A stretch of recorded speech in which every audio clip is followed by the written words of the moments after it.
What is up, you guys? This is your boy Andy Matrix. I talk about anime, manga, video games, geek culture, and Japanese culture.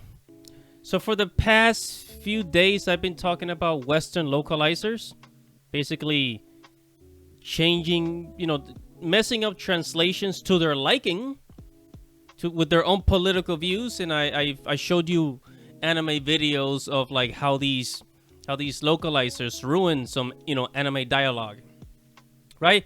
And now we're going to talk about a video game that was recently released. It was a video game that was for the Super Nintendo.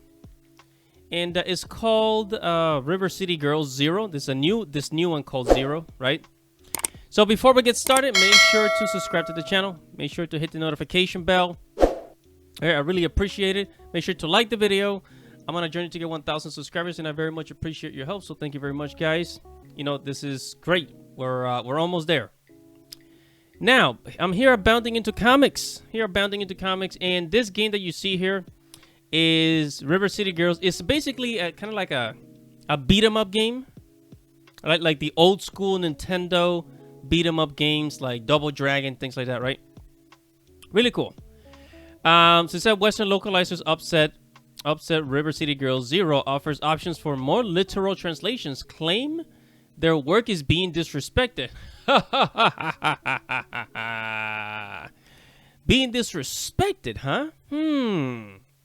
You mean so it's being disrespected because it's being translated directly from Japanese? Because they're not using your the words that you choose, your politically driven words that you've chosen? Is that why?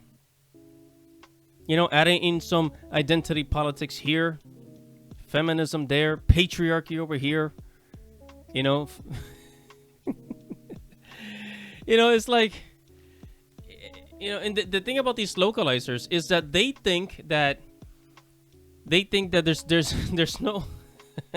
Let's go ahead and read because the article explains it much better than I do. Okay.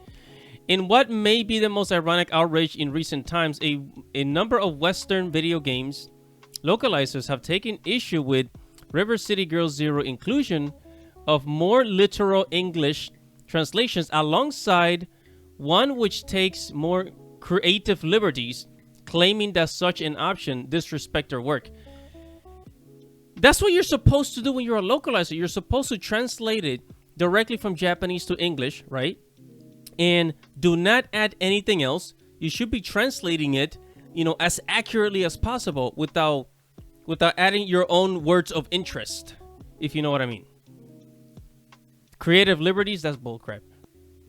Okay, so here it is. So additionally, as confirmed by Wayward, on the day of the game's release, River City Girls Zero also features two separate English translations. New translation which has the characters speak a bit more like they did in RCG1, the first game, and a literal translation, one that provides as direct as translated as possible.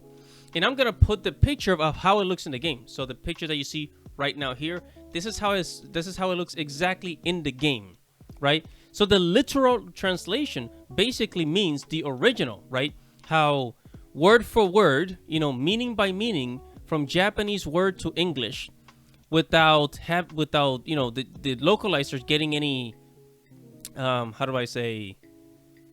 creative liberties or changing words to their liking or to their own political views, which they're not supposed to be doing, by the way, right? And people here are talking. So this is Wayward's Twitter account. Yeah, so basically what you're gonna be reading in the game, it's all, it gives you options. I'm going to say the liberal English and the original English text of what you're supposed to be reading in the game, right? But look at the outrage that's creating here. This is the outrage.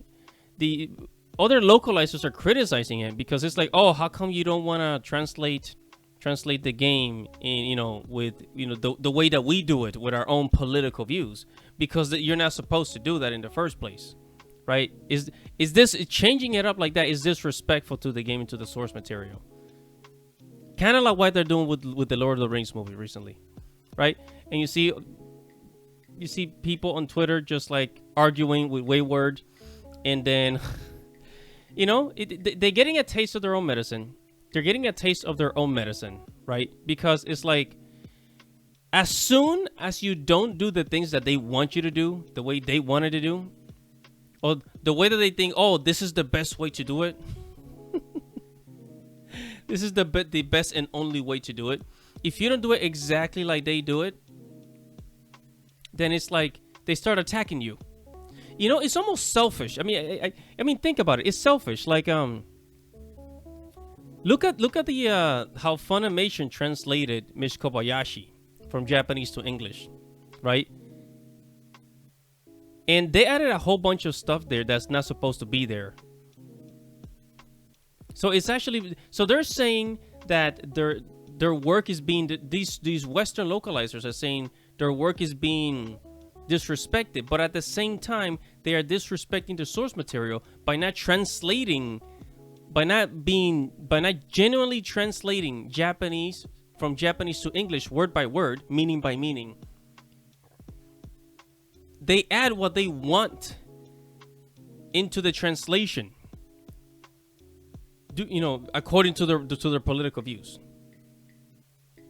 So they are disrespecting source material, and at the same time, now that the source material is being fixed, now they're claiming that, oh, they're the ones that are being disrespected. This is total gaslighting. It's total bullcrap, and I'm gonna end it there, guys. So if you guys are interested, check out River City. Check out River City Girls Zero. It's old school. If you're into retro gaming, this is the game for you. Make sure to subscribe to the channel. Make sure to hit the notification bell. This is Andy Matrix, guys. Thank you for watching. Godspeed.